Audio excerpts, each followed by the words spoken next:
സാറേ, പാകിസ്ഥാൻ ഇങ്ങോട്ട് ഇനി ചൊറിയാൻ വന്നാൽ അതേ നാണയത്തിൽ തിരിച്ചടിക്കും എന്നാണ് ഇന്ത്യയുടെ പുതിയ നയം. വിദേശകാര്യമന്ത്രി ജയശങ്കർ പറഞ്ഞിരിക്കുന്നത് അങ്ങനെയാണ്. അതായത് പാകിസ്ഥാനുമായി സുഗമമായ ചർച്ചയുടെ കാലം കഴിഞ്ഞിരിക്കുകയാണ്. കാശ്മീരാണ് ചർച്ച ചെയ്യാനെങ്കിൽ കാശ്മീരിൽ ഇനി എന്താണ് വിഷയം എന്നാണ് ചോദിക്കുന്നത്. കാരണം 370 വകുപ്പ് റദ്ദാക്കി. പിന്നെ കാശ്മീർ മറ്റൊരു വിഷയമില്ല. അത് 370 വകുപ്പ് വെച്ചാണ് ചർച്ച ചെയ്യാൻ വരുന്നതെങ്കിൽ അത്തരത്തിൽ 370 റദ്ദാക്കി കഴിഞ്ഞു. ഇനി കാശ്മീരിൻ്റെ പേരിലും ചർച്ചയില്ല. അപ്പോൾ എങ്ങനെയാണ് സമീപനം, അങ്ങനെയാണ് ഇനി ഇന്ത്യയുടെ സമീപനം എന്നാണ് ജയശങ്കർ പറഞ്ഞിരിക്കുന്നത്. സമവായമില്ല. ഇത് പുതിയ കാര്യമൊന്നുമല്ലല്ലോ. ഇത് മോഡി വന്ന സമയം തൊട്ട് ഇത് തന്നെയല്ലേ. മോദിയുടെ വിദേശകാര്യമന്ത്രിയാണ്. ഇതിപ്പം 10 വർഷം കഴിയില്ലേ ഈ സമീപനം എടുത്തിട്ട്. ഹുറിയത്തായിട്ട് ചർച്ചയല്ല, ഇങ്ങോട്ട് അടിച്ചാൽ അവിടെ അവന്മാരെ മണ്ണ് കയറി തല്ലും. ഈ പരിപാടിയൊക്കെ നമ്മൾ മോഡി തൊട്ട് തുടങ്ങി. ഇതിലിപ്പോൾ ജയശങ്കർ പുതിയതായിട്ട് പറയുന്നതിന് എന്താണ്? മൺചിത്ര രണ്ടാമത് റിലീസ് ചെയ്തു. അതായത് ഇപ്പോൾ ഈ മോദിയെ പാകിസ്ഥാനിലേക്ക് ക്ഷണിച്ചിട്ടുണ്ടല്ലോ. മുമ്പ് അവർ ക്ഷണിക്കുന്നുണ്ടല്ലോ. അവര് ക്ഷണിക്കായിട്ടല്ല, മൂപ്പര് പോയിട്ടല്ലേ. അവർ പണ്ടേ ക്ഷണിക്കുന്നതല്ലേ. അവരെ സംബന്ധിച്ച് ഇന്ത്യ അല്ലാതെ അവരോട് ചർച്ചയ്ക്ക് പോയിക്കൊണ്ടിരിക്കണം. ആ ചർച്ച നടത്തുന്നതിൻ്റെ പേര് അവർക്ക് ഇൻ്റർനാഷണൽ കമ്മ്യൂണിറ്റി മുന്നേ കൊടുക്കണം. എന്നിട്ട് എന്ത് ചെയ്യണം? ഈ ഉള്ളിക്കുള്ള പണിയാണ്. അതായത് അവരുടെ മോഡിക്ക് അത് വേണ്ടേ. അതായത് മോഡി അതുകൊണ്ട് ഈ പണിക്കൊന്നും ഒന്നുമില്ല. മോഡി അത് ചർച്ചയില്ല. ചർച്ചയില്ല അത്ര തന്നെ. കാശ്മീരിലെ പ്രശ്നം, കാശ്മീർ ഇവർ ഈ പ്രത്യേക പദവി സ്റ്റാറ്റസും വെച്ചുകൊണ്ടുള്ള കളിയായിരുന്നു. അതിന് വേണ്ടിയിട്ട് അവരെന്ത് ചെയ്യുന്നത് വെച്ചാൽ ഈ സ്റ്റാറ്റസ് ലൈവാക്കി നിർത്തുക. ഇവിടുത്തെ ഭരണകൂടത്തിന് അവിടെയുള്ള ഭരണകൂടത്തിൻ്റെ ആവശ്യമായിരുന്നു. എന്നിട്ട് അത് വെച്ചുകൊണ്ട് ഈ പറയുന്ന ഈ മട്ടൻ ബിരിയാണിയും പിന്നെ എന്താണ് ദോക്കിലയും കഴിക്കണം. ദോക്കില ഗുജറാത്തിലൊരു ലോക്കൽ പലഹാരം. മോഡിക്ക് അങ്ങനെ ഇഷ്ടപ്പെട്ടതാണ്. ഇങ്ങനെയുള്ള കുറേ വിഭവങ്ങൾ അങ്ങോട്ടും ഇങ്ങോട്ടും കഴിച്ച് തിരിച്ചു പോകുക, എന്നിട്ട് യുദ്ധം ചെയ്യുക, പാവങ്ങളൊക്കെ ഇല്ല. ഇപ്പം ചുരുങ്ങിയത് അഭിനയെങ്കിലും ഇല്ല. ഒരുപാട് ആടുകൾ രക്ഷപ്പെട്ടു. അതുകൊണ്ട് മട്ടൻ ബിരിയാണി ഒക്കെ ഉണ്ട്. ഒരുപാട് നല്ല ആടുകൾ രക്ഷപ്പെട്ടു. ഇതിൽ കൂടുതൽ അപ്പം പിന്നെ അവന്മാർ ഈ പരിപാടിയായിട്ട് നിർത്തിയതുമില്ല. അവന്മാർക്ക് നിർത്താനാവില്ല. അവന്മാർ ഈ പാകിസ്ഥാനും ബംഗ്ലാദേശ് എന്ന് പറയുന്ന 2 രാജ്യങ്ങൾ ഈ നാട്ടിൽ പ്രശ്നം ഉണ്ടാക്കാൻ വേണ്ടിയിട്ട്, ഈ ഭൂഖണ്ഡത്തിൽ പ്രശ്നം ഉണ്ടാകാൻ വേണ്ടി, ഭാവിയിൽ അവരുടെ ഇടപെടൽ സുഗമമാക്കാൻ വേണ്ടി ബ്രിട്ടീഷുകാരുണ്ടാക്കിപ്പോയതാണ്. ബ്രിട്ടീഷുകാരുണ്ടാക്കിപ്പോയതെന്ന് വെച്ചാൽ വെസ്റ്റേൺ ഹെമിസ്ഫിയറിലെ, പടിഞ്ഞാറൻ ഹെമിസ്ഫിയറിലെ ലോകരാഷ്ട്രങ്ങൾ ഉണ്ടാക്കി വെച്ചാൽ, ലോകരാഷ്ട്രങ്ങൾ വെച്ചാൽ അവിടുത്തെ മുതലാളിമാർ അവരുടെ സൗകര്യത്തിന് വേണ്ടി ഇടപെടാൻ വേണ്ടിയിട്ട്, അവർക്ക് യുദ്ധക്കച്ചവടം നടത്താൻ വേണ്ടിയിട്ട് അവർ ഉണ്ടാക്കി വെച്ചിട്ടുള്ള 2 പ്രദേശങ്ങളാണ്. അവർക്ക് സ്വന്തമായിട്ട് നിലപാടെടുക്കാൻ പറ്റില്ല. അവിടെ സ്വന്തമായ നിലപാടെടുക്കാൻ നോക്കിയ ഒരാളാണ് ഷെയ്ഖ് ഹസീന. അവർ ഓടിച്ചു വിട്ടു. വേറൊരാൾ നിങ്ങൾ എന്തൊക്കെ കുറ്റം പറഞ്ഞാൽ ഇമ്രാൻഖാനാണ്. നിങ്ങൾ ഇമ്രാൻഖാൻ്റെ മുമ്പത്തെ ഇൻ്റർവ്യൂ ഒക്കെ എടുത്തത് ഇതിനൊക്കെ മറികടക്കുന്ന രീതിയിൽ എങ്ങനെയാണോ അമേരിക്കയിൽ നമ്മുടെ ഇയാൾ കെന്നഡി അവിടെയുള്ള എസ്റ്റാബ്ലിഷ്മെൻറ്റിനെ ചലഞ്ച് ചെയ്തത്, അതിൻ്റെ കൂടെ നിന്നുകൊണ്ട് എങ്ങനെയാണോ ട്രംപ് ഇപ്പോൾ അവന്മാർക്കിട്ട് ചൊറിയുന്നത്, ഈ പണിയൊക്കെ ഇമ്രാൻഖാൻ ചെയ്തിട്ടുണ്ട്. അത് കൃത്യമായ ക്ലാരിറ്റിയുണ്ട്. ഇമ്രാൻഖാൻ ജയിലിലായി, അയാൾ ജയിലിലായി. അപ്പോൾ ബാക്കി എല്ലാവരും ഈ കച്ചവടത്തിൻ്റെ പങ്ക് പറ്റുന്നവരാണ്. അവർക്കൊക്കെ ലണ്ടനിൽ വീടുണ്ട്. എന്താ പ്രശ്നം വന്നാൽ നേരെ അങ്ങോട്ട് പോകും. സാഹിബിന് ഇതിൻ്റെ ഗുണം കിട്ടും. ബാക്കി അവർ തീറ്റിപ്പോരുന്ന കുറേ വാർലോഡ്സ് ഉണ്ട്, പത്താൻസ് എന്നൊക്കെ പറഞ്ഞുകൊണ്ട്. ഈ വാർലോഡ്സിന് യുദ്ധം ഉണ്ടാവണം. എങ്കിൽ നാടിനെ പുരോഗതിയിലേക്ക് പോകാൻ അവർ സമ്മതിക്കില്ല. അതിന് അതാണ് ഏറ്റവും നല്ല ഉദാഹരണമാണ് മറ്റേ വെടിക്ക് തലകൊണ്ട പെൺകൊച്ചി. ഇവിടെ CPM മലാല യൂസഫ്സായി ഒരു പെൺകുട്ടി ഫൈറ്റ് ചെയ്തെങ്കിൽ അവളെ വെടിവെച്ചൊല്ലാൻ നോക്കി. അല്ലെങ്കിൽ അതിൻ്റെ മറ്റൊരു വശമാണ് നമ്മൾ നിവിൻ പോളിയുടെ പുതിയ സിനിമ. എന്താണ് അതിൽ കുറേ ഇന്ത്യനെ RSSനൊക്കെ നെഗറ്റീവായി കാണിക്കുന്ന ചില സാധനങ്ങളുണ്ട്. അതിൻ്റെ ആവശ്യമില്ല, അവിടെ വിറ്റുപോകാൻ വേണ്ടി ചെയ്തതായിരിക്കും. അതർവൈസ് പാകിസ്ഥാനെ കാണിച്ചൊക്കെ വളരെ കൃത്യമാണ്. എന്തായാലും മലയാളി ഫ്രം ഇന്ത്യ സിനിമ. അപ്പം ഇതാണ് അതിൻ്റെ ഒരു റിയാലിറ്റി. അപ്പം മോഡി അതിപ്പോൾ അസേർട്ട് ചെയ്യുന്നു എന്നേ ഉള്ളൂ. മോഡിയല്ല ഇയാൾ. മോഡി എന്ന് ഇയാൾ തന്നെ മോഡി തന്നെ. മോഡി ക്യാബിനറ്റ് തന്നെ മോഡി തന്നെയാണ്. സുരേഷ് ഗോപി പറഞ്ഞാലും ജയശങ്കർ പറഞ്ഞാലും അങ്ങനെ തന്നെയാണ്. അപ്പം അടുത്ത കാര്യം എന്താണ്, ഇപ്പം എന്തുകൊണ്ട് ഇദ്ദേഹത്തിന് രണ്ടാമത് പറഞ്ഞു എന്ന് വെച്ചാൽ, പാകിസ്ഥാന് ചൈനേൻ്റെ കയ്യിൽ നിന്ന് അങ്കുർ ക്ലാസ് ഇത് കിട്ടിയിട്ടുണ്ട്. എന്ത് അന്തർവാഹിനികൾ കിട്ടിയിട്ടുണ്ട്. ഒരു വാർഫെയറിൽ ഏറ്റവും പേടിക്കേണ്ട സാധനമാണ് അന്തർവാഹിനി. ഈ സാധനം അങ്ങോട്ട് മുങ്ങിക്കഴിഞ്ഞാൽ കണ്ടുപിടിക്കാൻ ഭയങ്കര പാടാണ്.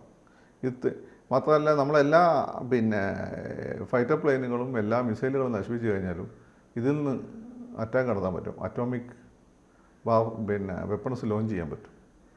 അപ്പോൾ അവരത് മേടിച്ചതോടുകൂടി ഇന്ത്യൻ നേവി, നമ്മളിവിടെ ചർച്ചയിൽ പോകുന്നുണ്ട്, ഇപ്പം നമ്മൾ കുറച്ചൊന്ന് പേടിക്കേണ്ട ഒരു സമയമാണ്. എല്ലാ ഘട്ടങ്ങളും എല്ലാ രീതിയിലും നമ്മളല്ല ഒന്നാമത്. ചില സമയങ്ങൾ അവർ നമ്മളെക്കാട്ടും മുകളിൽ പോകാറുണ്ട്. അപ്പോൾ അത് കണ്ട് ഇന്ത്യ പേടിക്കും എന്നുള്ള ഒരു ധാരണ പൊതുവാണ്. അപ്പോൾ ഇൻക്ലൂഡിങ് RSSനും അനുകൂലമായിട്ട് യൂട്യൂബിലൊക്കെ സംസാരിക്കുന്ന ആളുകൾ ഈ ഒരു കാര്യം ആശങ്ക പങ്കുവെച്ചിരുന്നു. അതങ്ങനെയല്ല, നമുക്ക് പേടിയൊന്നുമില്ല എന്ന് പറയാൻ വേണ്ടിയിട്ടാണിത്. ഈ സമയത്ത് തന്നെ ഇന്ത്യയുടെ ഒരു ആണവ അന്തർവാഹിനിയും ഒരു സാധാരണ അന്തർവാഹിനിയും ഡിഫങ്ക്റ്റായി കടലിൽ ഇതായിപ്പോയി കിടക്കുകയാണ്. അപ്പോൾ ആണ് നമ്മൾ പുതിയത് ലോഞ്ച് ചെയ്തിരിക്കുന്നത്. അപ്പം ഇത് നമ്മളെ എനിക്ക് ഇപ്പം ആക്റ്റീവായിട്ടുള്ള ഒന്നാമത്തേതാണെന്ന് തോന്നുന്നു, ഇപ്പം ആക്റ്റീവായിട്ടുള്ളത്. അപ്പം ആണവ അന്തർവാഹിനി എന്നുള്ളത് നമുക്ക് അവരുടെ മേലെ അപ്പർ ഹാൻഡ് തന്നെയാണ്. അത് ഒരുപാട് സമയം അത് വെള്ളത്തിൽ മുങ്ങി കിടക്കാൻ പറ്റും. പക്ഷേ നമുക്കത് ഒന്നേ ഉള്ളൂ. അവരെ കയ്യിൽ അവരിപ്പം പുതുതായിട്ട് മേടിച്ചിട്ടുള്ള സാധനമുണ്ട്. ഇപ്പോൾ ചൈനയിൽ നിന്ന് മേടിക്കുന്ന ബാറ്ററി ഉപയോഗിച്ച് തന്നെ ഉള്ളതാണ്, കൺവെൻഷൻ അന്തർവാഹിനിയാണ്. പക്ഷെ അതിന് 14 ദിവസത്തോളം മുങ്ങി കിടക്കാൻ പറ്റും. നമ്മളെ കയ്യിൽ ഇത്ര സാധനങ്ങളൊക്കെ ഉണ്ട്, ഇല്ലായിട്ടൊന്നുമില്ല. അപ്പം ഈ ഒരു സാഹചര്യത്തിൽ ആളുകൾക്ക് അങ്ങനെ തെറ്റിദ്ധാരണ വേണ്ട, നമ്മളിതൊന്നും കൊണ്ട് പേടിക്കില്ല എന്നുള്ള ഒരു മെസ്സേജാണ് കൊടുക്കുന്നത്. പക്ഷെ ഇവിടെ നമ്മൾ മനസ്സിലാക്കേണ്ട, അഡ്രസ്സ് ചെയ്യേണ്ട ചില വിഷയങ്ങളുണ്ട്. നമ്മളെ കയ്യിലുള്ള പല വെപ്പൺസ് അതൊന്നും മുമ്പ് നമ്മൾ ചർച്ച ചെയ്തതാണ്. ഇപ്പം ഈ കോൺഗ്രസ് കാലഘട്ടത്തിൽ, സോവിയറ്റ് കാലഘട്ടത്തിൽ മേടിച്ച സാധനങ്ങൾ ഔട്ട്ഡേറ്റഡ് ആണ് പലതും. അത് റിയൽ വാർഫെയറിന് പോകുമ്പോഴാണ് നമുക്കതിൻ്റെ പ്രശ്നങ്ങൾ മനസ്സിലാവുക. ഇപ്പോൾ അടുത്തൊന്നും റിയൽ വാർ ഉണ്ടായിട്ടില്ല. ഇപ്പം കാർഗിൽ തന്നെ നമ്മൾ ജയിക്കുന്ന ഈ ബോഫേസ് പീരങ്കിയും ഇസ്രായേൽ നൽകിയ ക്ലസ്റ്റർ ബോംബ് ഉപയോഗിച്ചുകൊണ്ടാണ്. നമ്മുടെ കയ്യിലുള്ള സാധനങ്ങൾ ഈ സുഗോയ് ഉൾപ്പെടെ ഒരു റിയൽ ഫൈറ്റ് വന്ന വലിയ പ്രശ്നമാണ്. പിന്നെ നമ്മളുടെ മിഗ് 29 ആണ്. 21 ഓൾറെഡി ഔട്ട്ഡേറ്റഡ് ആയി, അതിപ്പോൾ ട്രെയിനിങ്ങിനൊക്കെ ഉപയോഗിക്കുന്നുള്ളൂ.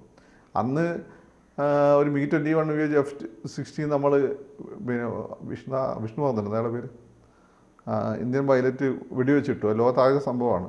ഒന്ന് 2ാം ജനറേഷനിൽപ്പെട്ട ഫൈറ്റർ ജെറ്റ് 4ാം ജനറേഷനിൽപ്പെട്ട ഫൈറ്റർ ജെറ്റിനെ വെടിവെച്ചിട്ടാണ്. അമേരിക്ക ഭയങ്കര നാണക്കേടായിപ്പോയ സംഭവം. പക്ഷെ അത് അന്നങ്ങ് സംഭവിച്ചു പോയതാണ്. സംഭവിച്ചു പോയത് ഒരു പൈലറ്റിനെ മിടുക്ക് വന്ന സാഹചര്യങ്ങളൊക്കെ ഉണ്ട്. എപ്പോഴും അത് പോസിബിൾ ഒന്നല്ല. അന്ന് ഇവന്മാർ അറ്റാക്ക് ചെയ്യാൻ വന്നപ്പോൾ ഏറ്റവും എനിക്കൊക്കെ ഭയങ്കര ഇഷ്ടമുള്ള സാധനമാണ് സുഗോയ് ഫൈറ്റർ. സുഗോയൊക്കെ ഓടി രക്ഷപ്പെടുകയായിരുന്നു.